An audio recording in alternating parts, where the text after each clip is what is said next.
एक subjective exam, चाहे university हो, यूपीएससी हो, जुडिशरी हो, पीएससी हो, या कोई भी डिस्क्रिप्टिव एग्जामिनेशन, एक ही आंसर दो स्टूडेंट्स लिखते हैं, लेकिन एक को मिलते हैं 4, एक को मिलते हैं 8। क्वेश्चन क्या है? क्वेश्चन इज डिफरेंस नॉलेज का था, या प्रेजेंटेशन का, या ब्रेन साइंस का। आज हम मोटिवेशन की बात नहीं करेंगे, हम बात करेंगे कॉग्निटिव साइंस की, एग्जामिनर साइकोलॉजी की, और एविडेंस के साथ साइंटिफिकली प्रूव करेंगे कि एक ऑर्डिनरी आंसर को एक हाई स्कोरिंग टॉपर आंसर में कैसे डाइवर्ट किया जा सकता है। So this was the exact history honours question that I attempted. Question को ध्यान से पढ़िए। Analyse the process of rise and the growth of economic nationalism in India. यहाँ सबसे इंपॉर्टेंट वर्ड क्या है? एनालाइज। और यहीं पे मैक्सिमम स्टूडेंट्स गलती करते हैं। क्वेश्चन पढ़ते ही दे स्टार्ट राइटिंग कुछ भी, क्योंकि उन्हें तो पेजेस भरने होते हैं, उनको लगता है पेजेस भरने से मार्क्स आते हैं। लेकिन एग्जामिनर ने इंफॉर्मेशन नहीं मांगी है। He is asking you to analyse the process of rise and growth of the economic nationalism in India. ठीक है, अब नोटिस कीजिए कि यही चीज़ जो है वो डिफरेंस क्रिएट करती है मार्क्स का, और यहीं से मार्क्स डिसाइड होते हैं। अब देखते हैं मेरा एक्चुअल हैंड रिटन आंसर। मैं इस पूरी आंसर कॉपी को एक टॉपर आंसर नहीं बोलूँगा, बिल्कुल भी नहीं बोलने वाला हूँ। ये कोई भी मॉडल आंसर नहीं है। मैं इसको एग्जामिनर की नज़र से जज करूँगा, दिस इज़ फॉर श्योर। क्योंकि अगर खुद को ऑनेस्टली इवेल्युएट नहीं करोगे तो इम्प्रूव भी नहीं कर पाओगे। अब ना नोटिस कीजिए, यहाँ पर कंटेंट इज़ वेरी गुड। ठीक है, कंटेंट काफ़ी अच्छा है, हिस्टोरियंस भी दिए गए हैं, हैंड राइटिंग भी रीडेबल है। तो फिर प्रॉब्लम कहाँ पर आ रही है? हिस्टोरियंस मेंशन है, आप देख सकते हैं, हैंड राइटिंग भी रीडेबल है, बट प्रॉब्लम कहाँ पर आ रही है? इसको हम स्पेसिफिक पैरामीटर से इवेल्युएट करेंगे। मैं रैंडम ओपिनियन नहीं देने वाला, हम यूज़ करेंगे 8 scientific parameters. It is structure, cognitive load, visual hierarchy, मेरा favourite evidence, flow, content, command word, conclusion, and lastly the presentation of the content. ठीक है, ये सारे पैरामीटर्स एक्चुअली एग्जामिनर के ब्रेन को अफेक्ट करते हैं, और एग्जामिनर के ब्रेन से ही डिसाइड होता है कि हमें मार्क्स कितने मिलने वाले हैं। तो लेट्स स्टार्ट। सबसे पहला पैरामीटर देखते हैं, दैट इज विजुअल हायरार्की। ठीक है, अब विजुअल हायरार्की में एक सेकंड के लिए आप इमेजिन करिए कि आप एग्जामिनर हो, दिन भर में आपको 120 कॉपीज चेक करनी है, और ये आंसर सामने आता है। सबसे पहले आंखों को क्या दिखता है? Long long paragraphs, right, almost no spacing, content बहुत ज़्यादा डेंस है, टेक्स्ट बहुत ज़्यादा डेंस है। रिसर्चेस बताती हैं ह्यूमन आई पेज को लीनियर तरीके से नहीं पढ़ती, राइट, वो स्कैन करती है। Eye tracking studies repeatedly show that readers first search for visual anchors, be it heading, spacing, highlighted words, bullets.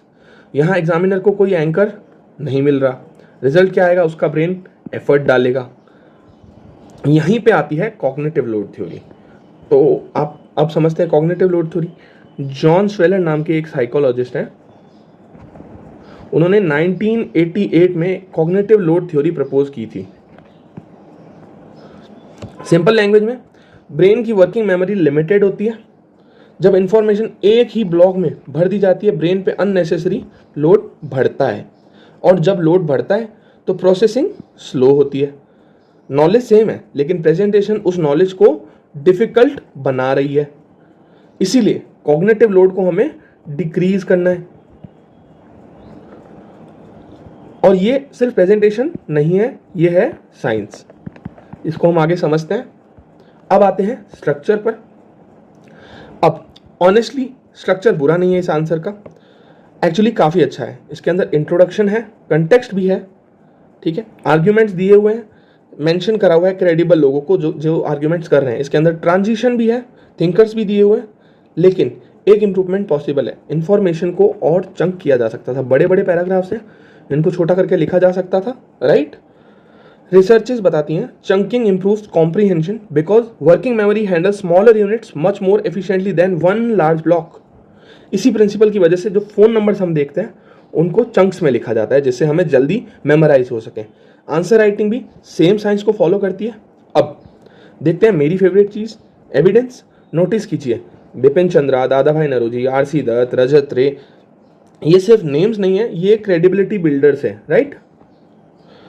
Communication researches consistently दिखाती हैं argument supported by expert authority are perceived trustworthy. Examiner सोचता है student ने सिर्फ रट्टा नहीं मारा है, रिसर्च भी पढ़ी है, और वही परसेप्शन मार्क्स इंप्रूव करता है, राइट। अब फाइनल इवैल्यूएशन करते हैं। मैं मार्क्स आप लोग के सामने दे रहा हूँ। स्ट्रक्चर को I would give 8 marks, it was decent. Visual hierarchy I found it okay, I would give 5 marks, right. Evidence काफ़ी अच्छा मिल रहा था, हमने देखा, I would give 9 marks. Cognitive load बहुत ज़्यादा था, मेरे को बहुत एफर्ट्स डालने पड़े पढ़ने के लिए, आई वुड गिव 4 मार्क्स. इसी कारण से प्रेजेंटेशन पर इम्पैक्ट आया, बट क्योंकि एविडेंसेस अच्छे थे और स्ट्रक्चर ठीक था, आई would give 6 marks. Conclusion overall देखें तो आई वुड गिव 8 मार्क्स और ओवरऑल हमारा स्कोर आता है 40. अब ये आंसर फेल तो नहीं हो रहा है, 40 मार्क्स फेलिंग मार्क्स नहीं है, लेकिन एक टॉपर मार्क्स है क्या ये? नहीं. इंटरेस्टिंग बात ये है कि नॉलेज इंप्रूव किए बिना सिर्फ प्रेजेंटेशन इंप्रूव करके इसी मार्क्स को सिग्निफिकेंटली बढ़ाया जा सकता है. अब हम देखेंगे टॉपर का आंसर फ्रेमवर्क. अगर मुझे पूरी वीडियो को एक स्लाइड में समराइज करना हो तो ये टॉपर आंसर फ्रेमवर्क लेके आता है. 3 स्टेप्स इसके अंदर है. पहला इज अंडरस्टैंडिंग द क्वेश्चन. इसके अंदर आपको पहले कमांड वर्ड्स पकड़ने हैं. एनालाइज बोला है, क्रिटिक बोला है, क्या बोला है. उसके बाद आपको कीवर्ड्स आइडेंटिफाई करने हैं कि पूछा क्या है उसके अंदर. जैसे कि हमने देखा नेशनलिज्म के प्रोसेसेस के बारे में पूछा था उसके अंदर. फिर हमें स्कोप देखना है कि हम किस हद तक जाके डेप्थ में जाके एक्सप्लेन कर सकते हैं जिससे इन्फॉर्मेशन भी चंक रहे. ठीक है. अब दूसरा देखते हैं ऑर्गेनाइजिंग द कंटेंट. कंटेंट आपके पास अच्छा खासा आप लेके आ गए हैं क्वेश्चन को समझ के, अब उसको ऑर्गेनाइज करके एक अच्छे से प्रेजेंट करना होगा, राइट.